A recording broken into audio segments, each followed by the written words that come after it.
right, it's 9:18. We're headed down into the cellar where the door's just opened on its own. Give us a sign that you want to communicate with us.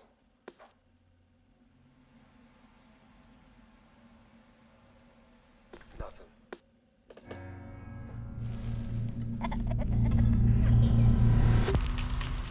What are you guys? Well, we've been called ghost hunters, paranormal researchers. But we prefer to be known simply as Ed and Lorraine Warren.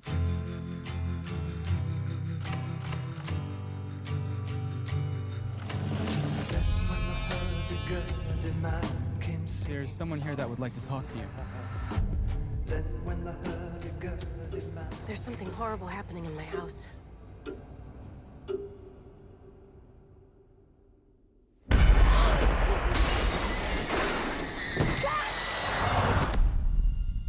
It's November 1st, 1971. I'm sitting here with Carolyn Perrin, who, with her family, has been experiencing supernatural occurrences. You picking up anything in here, hon? Something awful happened here, Ed. What is it? Whatever Lorraine sees, feels, touches, it takes a toll on her. A little piece each time. You have a lot of spirits in here, but there's one that I'm most worried about because it is so hateful. Look what she made me do.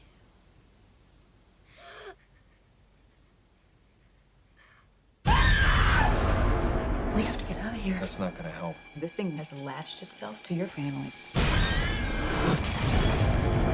Father, we never seen nothing like this. I'm coming with you. No way. I can't lose you. There's a lady in a dirty nightgown that I see in my dreams. She's standing in front of my mom's bed.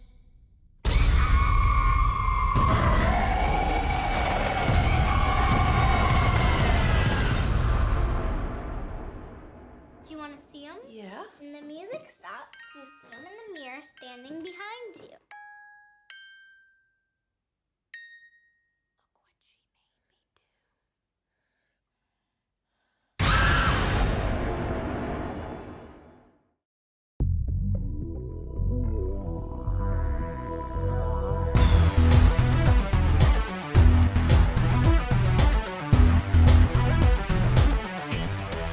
Look what she made me do.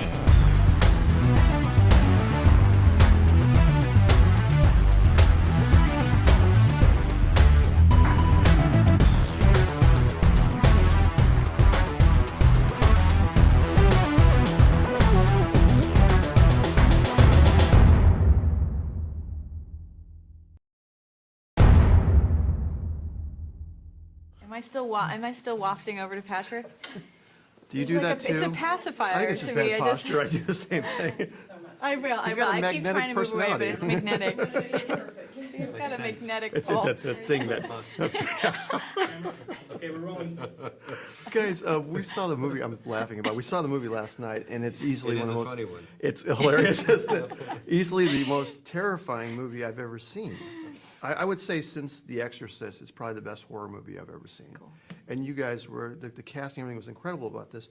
When you are taking on a role like this, and it's based on something that very well could be real, depends on what we believe in, and you push so hard with what you did on screen, do you ever get kind of concerned that you're too much into that character or maybe going to disturb something as an actor? The answer is yes, but she can, because she was freaked out. So. I was.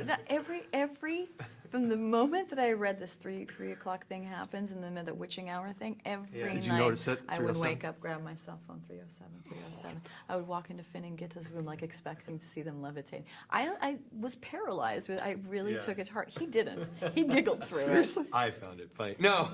Which is very much like Ed and Lorraine. I mean, Ed I was think very that's the thing. practical. Lorraine is Well, very esoteric. your Ed was kind of a guy that was kind of pretty darn strong, actually. I don't Yeah. think he was afraid, or was he?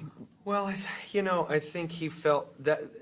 I think the reason that he became one of the preeminent demonologists in the world, and he was so, because he did not have the gift of clairvoyance that Lorraine had, and Sure. still has. I keep pointing to there because she's over there. She actually is. But I think so for his part, he felt like, well, then I'm going to study this. I'm going to know everything that I can read. And I mean, the church would come to him. That's incredible, isn't it? Then that's true. He was just this. So it was very practical. It was very pragmatic, and so it was his job to debunk anything that wasn't outlandish or that wasn't paranormal. But he must have been afraid, man. He was human, and if he was, Absolutely. he didn't show it. I mean, Well, this that was was the thing. spiritual You're talking warfare. about a guy from a different time. Yeah. That was From like the 50s, man. Yeah. It's, Men it's didn't a show emotion back certain then. No, it's machismo the that 50s. was, yeah. blue collar guy that was gonna, at the first thing he's gonna do is protect his family. Right. And then protect those around him. But that was him. Do you, this movie, once again, it was so intense. What ended up on the screen, and hilarious, no, I'm kidding. But, tried to it was- Some people may giggle through it. I mean, it's amazing how Some people interpret people are odd, right? fear. But does this stuff, when you cut at the end of the day or when you finish the movie, does it kind of follow you home a little bit? Can you dust yourself off and walk away? I walked through. The research beforehand, once we started filming, it was fine. The research beforehand and living in that headspace and really buying into her whole world and worldview and considering negative mysticism in a way that I never have.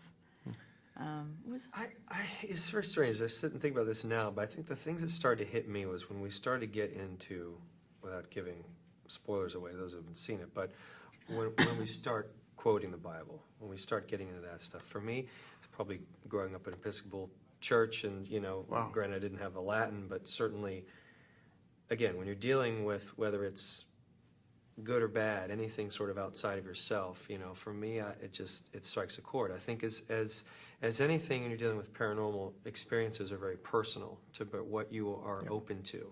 I think each person has that different ability, or whether they know it or not. So, for me, I think when I got into the religious stuff, for some reason, that sort of set a trigger with me. I don't know if it was just growing up in a church and, Right. for whatever that meant to me. But then I sort of wore it a little then.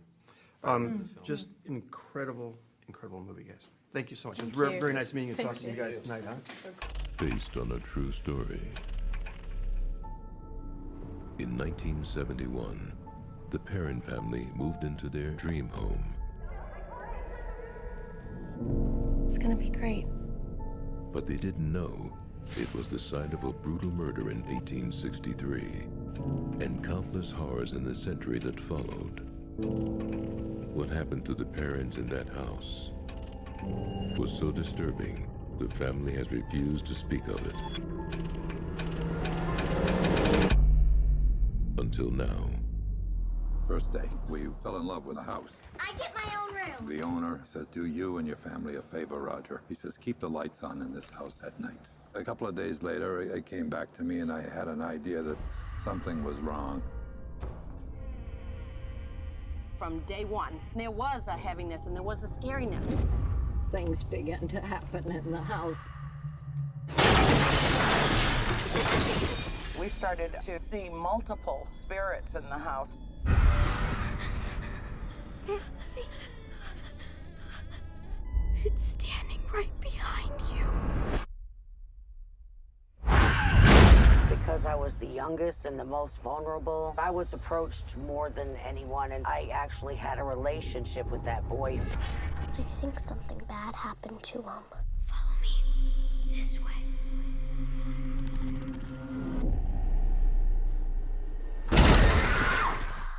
I had gone to bed. I opened my eyes. The apparition started to come down to me. Look what she made me do. Nancy?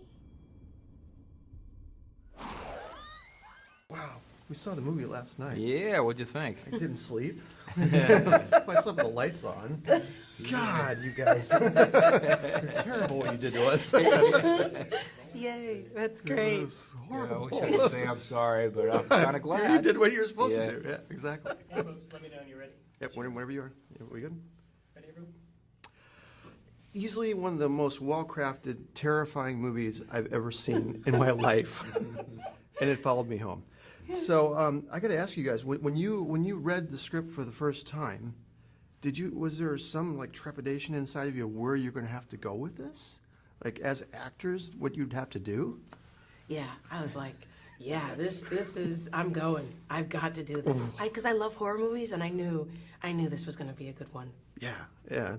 What'd you feel, Rob? I kind of got the easy part in the. You weren't as bad in the movie. what you Yeah, do. it was. I sort of got to be a witness to it all and try to hold the thing together. But no, I was really excited about it. And of course, when I signed on, Lily and Patrick and Vera were already on board, so I wanted to get there actually just to see what Lily was going to do. That's so cool because you guys, between the two of you, I think you've done 130 movies and TV shows here. The whole cast is really just so strong. There to do what you did though, there must have been a really great support group going on amongst cast members. Am I right about that? And crew. And it felt like a collaborative theater experience almost, because we're with real thespians. Yeah. And the crew and James is a collaborator. Oh, is he? Oh yeah, everybody matters. Everybody, he listens to everybody. We're all working together. His crew's family too. They worked together on I think the last 6 or 7. Insidious and Saws and all that kind of stuff. Yeah. So he takes his people with him, and they've kind of worked out. I think any of those, if somebody rubs the wrong way, they don't They're stick gone. around. Yeah. Kind of like an Adam Sandler thing. He just keeps his people That's around. right. Good people, The movie just was so well done and so intense. What is this like as actors to do something like this? When they cut for the end of the day, are you just fine, or do you take this home with you? That's a good question. It was actually, the set itself was not really dark. I think the subject matter is definitely dark enough, and there's a lot of creepy stuff going on. So you kind of have to come at it with, you got to make it safe, and you got to make it fun, and you have kids. We have kids there too, so it's like, James it's funny. He's a master at all of this stuff, but he's not. I expected him to be kind of like a twisted little gnome or something. Well, not at Hitchcock all. guy. Yeah, no. He's like just a big-hearted guy. He just happens to have a genius gift for this stuff, Right. Yeah. I mean, he did come from real horror, but is there something that's more terrifying about something that's based in reality, as opposed to like Saw or something like that? Yeah, I mean, I think knowing that happened adds. If you're pretending, let's say an actor pretends, but like all of a sudden I'm pretending, I'm like, oh my God, this really happened. Yikes, I got to take a minute here and just take this in here. But then I go into denial and pretend it didn't happen just to get through the day. There's a certain agreement that an audience has when they go to see a movie that they know is fiction, and the writer says this is fiction, and the actors say this is fiction. This story, there's a whole bunch of people out there that this was their experience, that they say this would happen. So, whether or not that jives with how you see the world, you can't really write it off in the same way that you could if people were like, we're just going to see a movie. Yeah. Right. Yeah. I mean, lastly, as actors in this movie, and you're playing the husband and wife with these wonderful kids, do you kind of owe something to them to do this the right way? To the kids in the movie? Right, yeah. Yeah, that's an interesting question. I think I didn't even think about that, but I think we had that spirit with them from day one with them, and I think just knowing to help and protect them, but frankly, they were so resilient. They were always like playing games, playing patty cake, singing. They had and they helped the crew, because if the crew started to get heavy, we'd look over to the kids and we'd start just playing with the kids and Amazing. Lighten things up. Horrible movie in the best way possible. I mean that. Thanks, guys. Oh, good. Thanks, I'm glad guys. you got scared. Appreciate it, brother. So excellent. The whole bunch of us all sat together. I'm so glad. And all you were going to come in all freaked out. It's fantastic.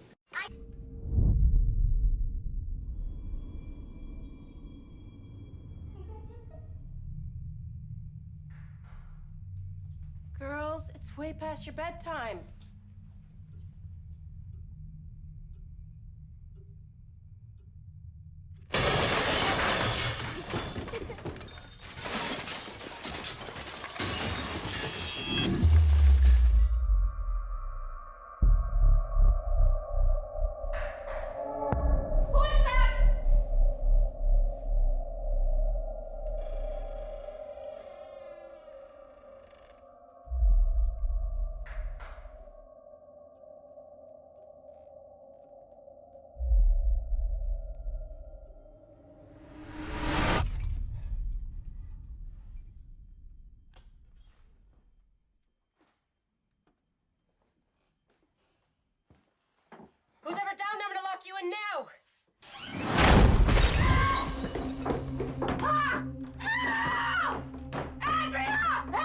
her.